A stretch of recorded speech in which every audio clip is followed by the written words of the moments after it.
Salam ibu-ibu yang dikasihi oleh Tuhan. Oleh karena anugerah dan kemurahan Tuhan, pada sore hari ini kita bertemu kembali di dalam ibadah wanita, walaupun saat ini masih dalam bentuk online. Walaupun kita saat ini ada di rumah masing-masing, namun biarlah hati kita tetap melekat kepada Tuhan. Hati kita hanya tertuju kepada Tuhan. Nah, untuk itu marilah kita satukan hati untuk kita datang kepada Tuhan.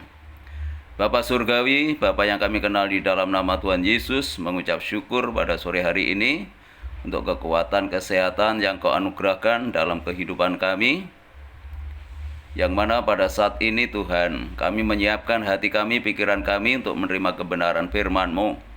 Karena firman-Mu menjadi kekuatan kami, firman-Mu yang akan menuntun, membimbing kehidupan kami, supaya hidup kami semakin berkenan di hadapan Tuhan. Dalam nama Tuhan Yesus, kami berdoa dan mengucap syukur. Haleluya. Amin. Mari kita baca di dalam Injil Lukas pasal yang ke-7 ayat yang ke-11 dan selanjutnya.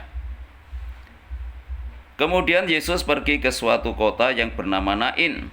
Murid-muridnya pergi bersama-sama dengan dia, dan juga orang banyak menyertainya berbondong-bondong.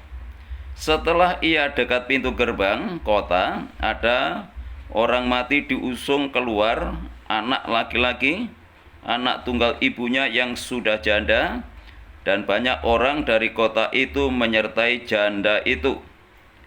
Dan ketika Tuhan melihat janda itu, tergeraklah hatinya oleh belas kasihan. Lalu ia berkata kepadanya, "Jangan menangis." Sambil menghampiri usungan itu, ia menyentuhnya, dan sedang para pengusung berhenti, ia berkata, "Hai anak muda, aku berkata kepadamu, bangkitlah." Maka heranlah orang itu dan duduk dan mulai berkata-kata, dan Yesus menyerahkannya kepada ibunya. Puji Tuhan. Di sini ada seorang anak muda, anak tunggal dari ibunya, dan dia sedang dalam perjalanan menuju pemakaman. Karena ia dikatakan sudah mati. Nah, untuk itu betapa sedihnya ibunya, karena dia anak tunggal dari ibunya. Tentu ini yang menjadi harapan dari ibunya di masa tuanya, supaya dapat menopangnya, supaya dapat memeliharanya, untuk merawatnya nanti. Saya yakin setiap orang tua juga mempunyai harapan seperti ini. Nah, untuk itu betapa sedihnya, betapa kecewanya wanita ini atau ibu ini ketika dia melihat bahwa anaknya sudah mati. Dengan kata lain, mereka sudah kehilangan apa yang diharapkan di dalam kehidupannya. Nah, seringkali ketika kita ini berharap kepada seseorang, itu memang sangat mengecewakan. Nah, untuk itu lewat pelajaran ini biarlah kita tidak berharap kepada siapapun, termasuk anak-anak kita. Walaupun kita sebagai orang tua juga ada alasan untuk itu, tetapi biarlah kita tetap berharap kepada Tuhan. Karena Tuhan tidak pernah mengecewakan di dalam kehidupan kita sebagai orang yang percaya kepada Tuhan. Ya, terpujilah nama daripada Tuhan. Dalam keadaan yang putus asa, maka Tuhan menghampiri wanita ini atau menghampiri ibu ini untuk menyelesaikan persoalan yang dihadapinya. Nah, untuk itu kita sebagai orang tua, apalagi sebagai seorang ibu yang dekat dengan anak-anak kita, jangan biarkan anak-anak kita mati kehidupan rohaninya. Jangan kita sebagai orang tua hanya memperhatikan kebutuhan-kebutuhan jasmaninya, kebutuhan-kebutuhan lahiriahnya, tetapi tanpa kita peduli dengan kehidupan rohaninya. pemuda ini mati, dengan kata lain dia terpisah. Yang pertama terpisah dari Tuhan. Orang yang terpisah daripada Tuhan itu adalah orang yang sudah menuju kepada kematian, menuju maut. Nah, untuk itu kita sebagai orang tua harus bertanggung jawab. Jangan biarkan anak-anak kita ini terpisah dari Tuhan. Ya. Yang kedua, anak muda ini adalah mereka menjadi anak muda yang tidak bertanggung jawab. Ya, mati, artinya tidak bertanggung jawab apa yang harus dilakukan, apa yang harus dikerjakan. Nah, untuk itu lewat ayat ini, ketika kita menghadapi anak-anak yang hanya menuntut haknya tetapi tidak memiliki tanggung jawab dalam kehidupannya, ya mari kita menjadi ibu, menjadi orang tua, menyerahkan semuanya ini ke dalam tangan kuasa Tuhan. Kenapa anak ini bisa seperti ini? Ya, seringkali kita melihat, seringkali kita mendengar, bahkan mungkin kita alami sendiri. Memiliki anak-anak yang tidak memperhatikan, anak-anak yang tidak peduli, anak-anak yang tidak bertanggung jawab, yang seharusnya sudah bisa untuk membantu orang tuanya. Kesibukan orang tua yang ada di rumah, tetapi menjadi anak-anak yang hanya menuntut haknya, tetapi tidak peduli dengan kewajiban yang harus dilakukan. Ya, karena mereka anak-anak yang terpisah dari Tuhan. Nah, untuk itu jangan biarkan anak-anak kita itu terpisah dari Tuhan. Kita harus membawa anak-anak kita menjadi anak-anak yang dekat dengan Tuhan. Kita bawa kepada Tuhan sejak dini. Bencana yang paling besar adalah ketika seseorang itu terpisah dari Tuhan. Kalau nanti sekarang saja dia terpisah dari Tuhan, apalagi di dalam dunia kekekalan, ini sangat mengerikan sekali. Orang yang terpisah dari Tuhan tentu dia akan bersama-sama dengan oknum yang lain.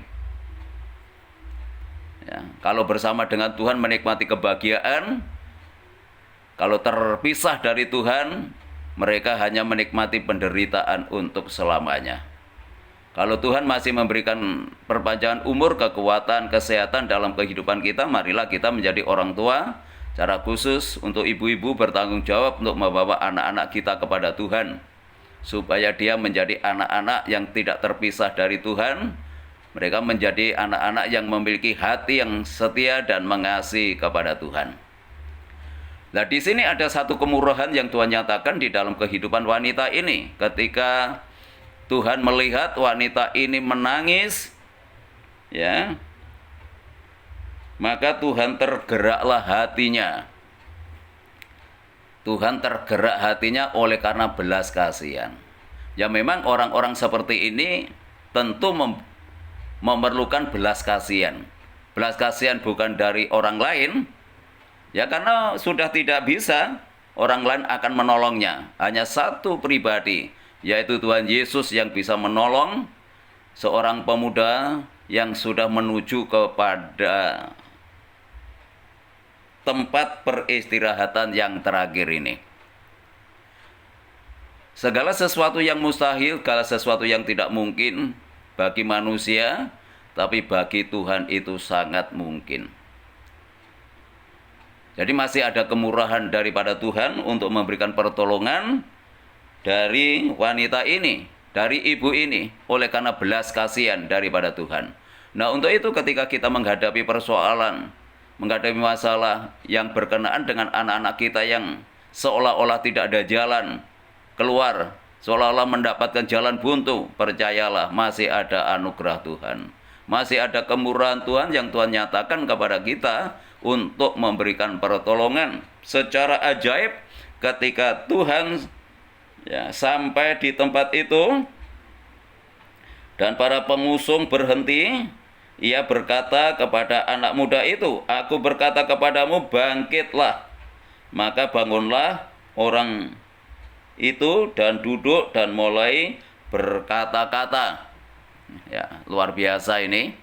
Sesuatu yang tidak mungkin menjadi mungkin, sesuatu yang mustahil menjadi tidak mustahil bagi Tuhan. Nah, untuk itu marilah kita berharap, kita bersandar kepada Tuhan, kita mohon belas kasihan Tuhan. Ada kemurahan Tuhan yang masih Tuhan nyatakan dalam kehidupan kita ketika kita menemukan jalan buntu untuk menghadapi masalah, menghadapi persoalan cara khusus bagi anak-anak kita. Ada anugerah Tuhan. Nah, setelah Tuhan mengatakan bangkitlah, maka anak itu bangun, lalu duduk dan mulai berkata-kata, dan Tuhan Yesus menyerahkannya kepada ibunya. Ya, masih ada kesempatan Tuhan berikan kepada kita sebagai orang tua, menyerahkan anak-anak itu kepada ibunya, menyerahkan tanggung jawab anak-anak itu kepada orang tuanya. Nah, untuk itu ya marilah kita menjadi orang tua yang bertanggung jawab terhadap anak-anak kita, masa depan anak-anak kita secara khusus di dalam kehidupan rohaninya. Nah, itu sebabnya jangan melihat ya apa yang diperlukan anak-anak kita yang berkenaan dengan masalah lahiriah yang seringkali kita tidak peduli di dalam kehidupan rohaninya. Marilah kita ubah konsep kehidupan kita, karena yang rohani ini akan mempengaruhi lahiriahnya, akan mempengaruhi jasmaninya, akan mempengaruhi masa depannya. Nah, untuk itu kepercayaan ini ya harus kita kerjakan dengan sungguh-sungguh, membawa anak-anak kita untuk menjadi anak-anak yang mengalami satu perubahan, menjadi anak-anak yang tidak terpisah dari Tuhan, menjadi anak-anak yang bertanggung jawab, menjadi anak-anak yang menjadi harapan kehidupan kita sebagai orang tua, menjadi harapan Tuhan, dan menjadi harapan semua orang. Inilah kebenaran firman Tuhan pada sore hari ini. Mari kita satukan hati kita untuk kita datang kepada Tuhan, mohon kemurahan Tuhan, mohon belas kasihan Tuhan, untuk Tuhan terus nyatakan di dalam kehidupan kita. Tuhan Yesus memberkati.